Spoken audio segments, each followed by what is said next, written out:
ayudan, nada bueno hay en el hombre. Lava lo que está sucio, riega lo que está seco, sana lo que está enfermo, doblega lo que es rígido, calienta lo que está frío, endereza lo que está desviado. Concede a tus fieles que te confían, siete sagrados dones.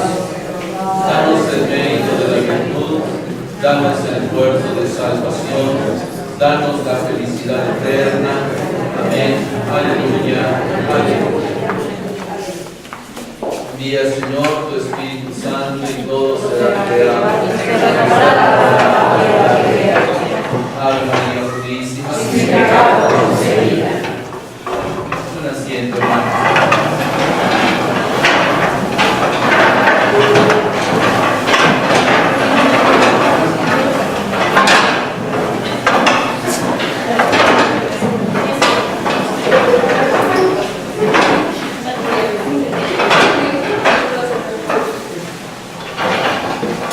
Dice en la carta del apóstol San Pablo a los Filipenses, en el capítulo 2, versículo 11: y toda lengua confiese que Cristo Jesús es Señor, para gloria de Dios Padre. Palabra de Dios. Esta segunda reflexión que vamos a tener dentro del corazón del querigma es una reflexión que nos ayuda, que nos invita, que nos interpela para tomar una decisión en la vida. La reflexión anterior, donde descubríamos a Jesús como nuestro Salvador, ¿verdad?, que a pesar de aquellos defectos que Él sigue manteniendo, ¿verdad?, defectos entre comillas, nos invita a la cercanía, a la amistad, al amor. Por eso el texto con el que abríamos la primera meditación, no hay otro nombre dado a los hombres para ser salvados, es como el eje que fue guiando la meditación primera. Ahora este otro texto, donde la Escritura nos invita, ¿verdad?, a reconocer a Cristo Jesús como el Señor, es, por así decirlo, el segundo título de Jesús. El primero es Salvador, el segundo es Señor, y el tercero, que será la tercera reflexión, será Mesías. Pero ahora nos vamos a enfocar en Jesús como el Señor, y el texto bíblico que nos va a ayudar también a ello está en el libro de los Hechos de los Apóstoles, también en aquel discurso de Pedro el día de Pentecostés, en el capítulo 2, Hechos de los Apóstoles, capítulo 2, donde en este discurso Pedro hará como un primer resumen, como un primer compendio de ese mensaje que él está transmitiendo el día de Pentecostés. Y nos dice así, Hechos de los Apóstoles, capítulo 2, en el versículo 36: sepa pues con certeza toda la casa de Israel que Dios ha constituido Señor y Cristo a este Jesús a quien ustedes crucificaron. Palabra de Dios. El mensaje cristiano que empezó a circular a partir de Pentecostés del año 30 en las comunidades judías estaba centrado en un acontecimiento, y me parece que es importante subrayar la palabra acontecimiento. Desde el punto de vista de la teología, el acontecimiento es algo que ha ocurrido, que se ha metido en el tiempo y que además se prolonga por la eternidad. Un acontecimiento como la pasión, muerte y resurrección de Jesús partió la historia en antes y después de Cristo. Pero no solamente es un momento histórico de la vida de la humanidad, sino también es un acontecimiento que se sigue prolongando a lo largo de la historia de la humanidad.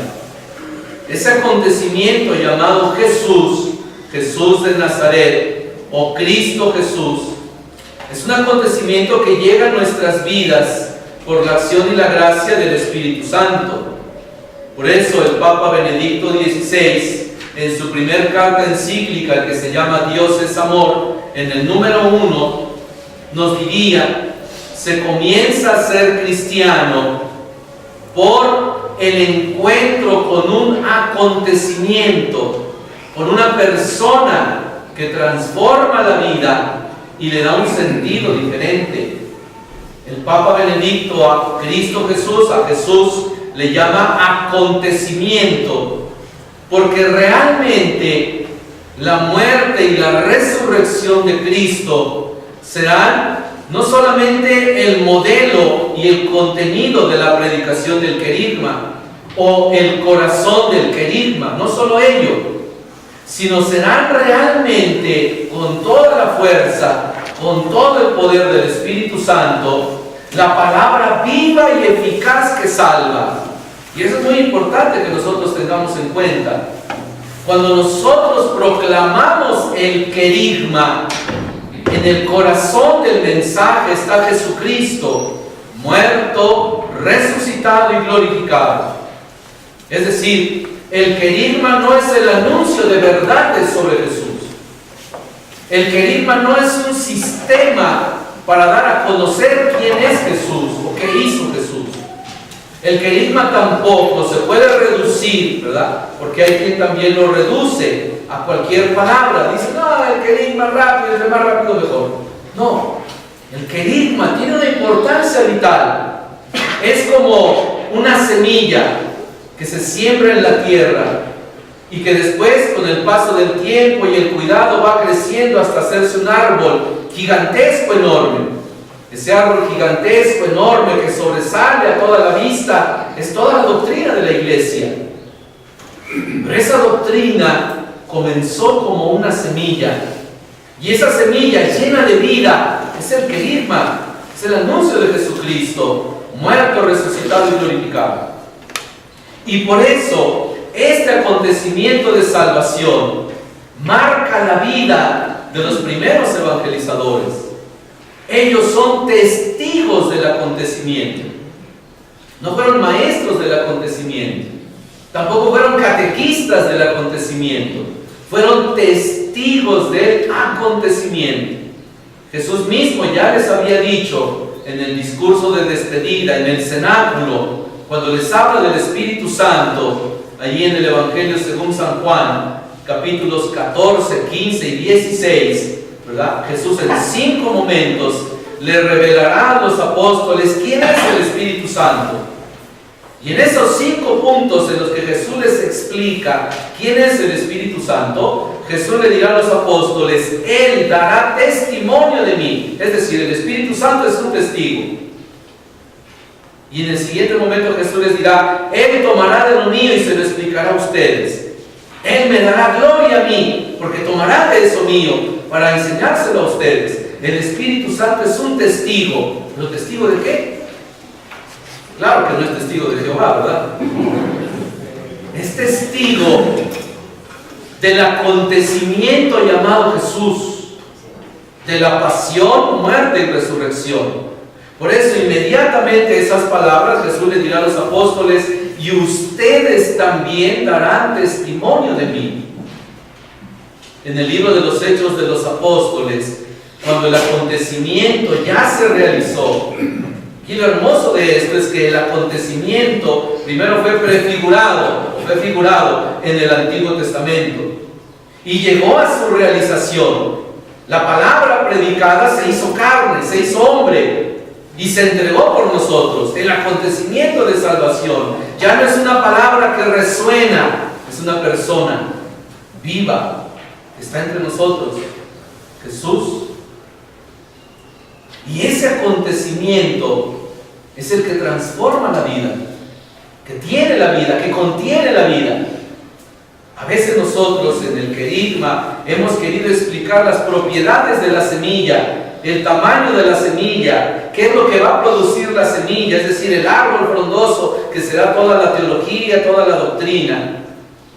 Pero esa semilla, más que requerir explicación, requiere ser sembrada. ¿Y dónde debe ser sembrada la semilla? En el corazón de cada uno, para que germine y para que dé vida, para que dé fruto. Por eso este texto que San Lucas pone en labios de Pedro: sepan con certeza que Dios ha constituido Señor y Cristo a este Jesús, a quien ustedes crucificaron. Sintetiza el acontecimiento. Incluso Tácito, ese escritor, en sus anales, habla de ese acontecimiento desde el punto de vista histórico. Existió en el año 30 un personaje llamado Cristo al que crucificaron. Así escribe Tácito en sus anales.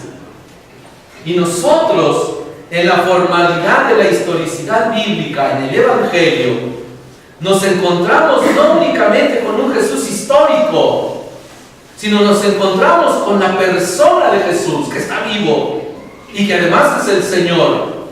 Por eso toda lengua debe proclamar que Jesucristo es Señor, para gloria de Dios Padre. Ese himno cristológico que tenemos en la carta del apóstol San Pablo a los Filipenses, capítulo 2, versículos del 6 al 11, era un himno que ya circulaba en la vida de las primeras comunidades cristianas y que el apóstol Pablo retomará y lo meterá precisamente en el corazón de esta carta a los Filipenses por dos razones. La primera, para reafirmar el mensaje de salvación, es decir, para que el acontecimiento siga presente en la vida de la comunidad, para que Cristo siga vivo, no solo en la memoria, en la mente, sino allí mismo, real y verdadero, atravesando el tiempo y el espacio. Y la segunda razón es para poder provocar en la comunidad a la que tanto ama Pablo, sus amados filipenses, el deseo de responder a ese desafío que se llama Jesús. Porque Jesús nos desafía, Jesús nos enfrenta, Jesús nos dice como al joven rico: ve y vende todo lo que tienes y sígueme. Y esas palabras de Jesús son incómodas, son molestas, porque Jesús se presenta ante nosotros como un acontecimiento donde Él es el Señor.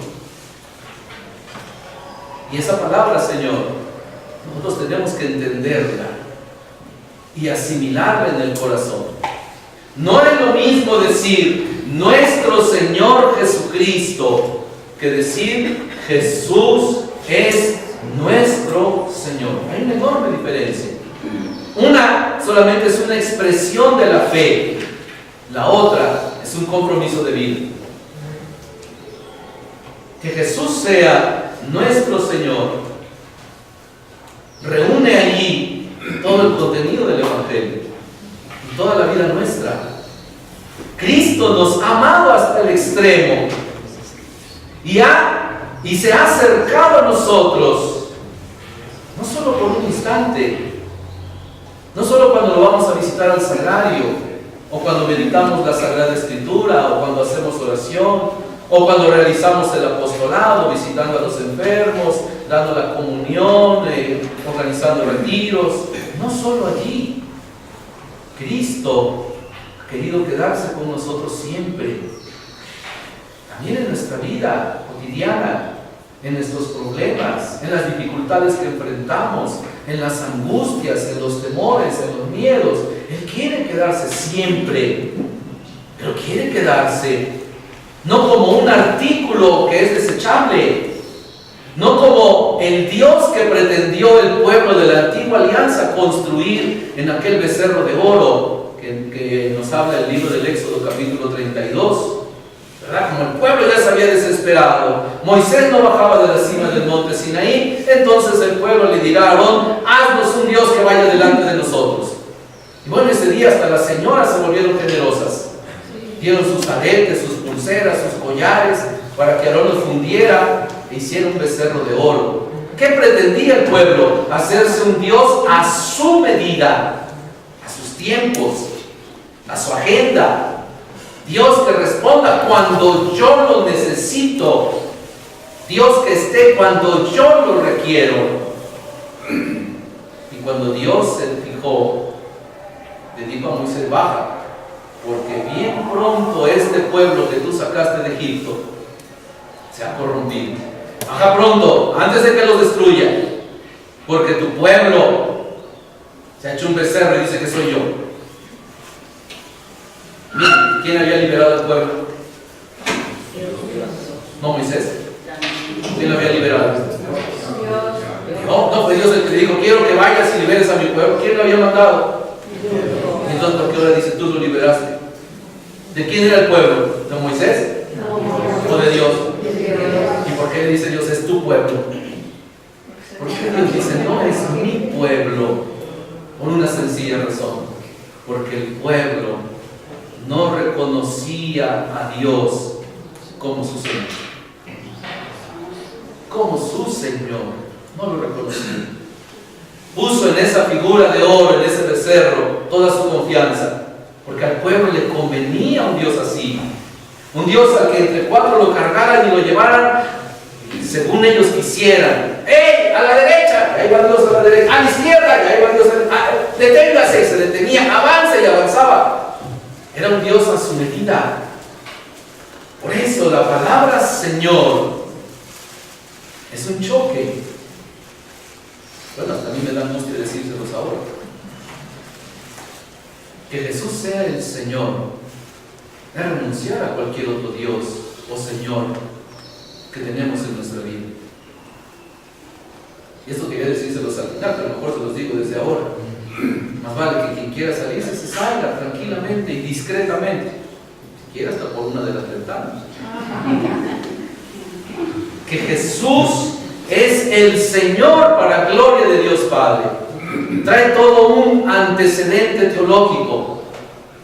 Dios había mostrado su amor al pueblo, de tal manera que Dios le revelará su nombre santo, único, irrepetible, incognoscible a Moisés. Otra vez aparece Moisés aquí, en el libro del Éxodo, capítulo 3, versículo 14. Mientras Dios le está diciendo a Moisés: quiero que vayas y liberes a mi pueblo, Moisés le replica: Señor, pero si voy y les hablo de ese Dios que los quiere liberar,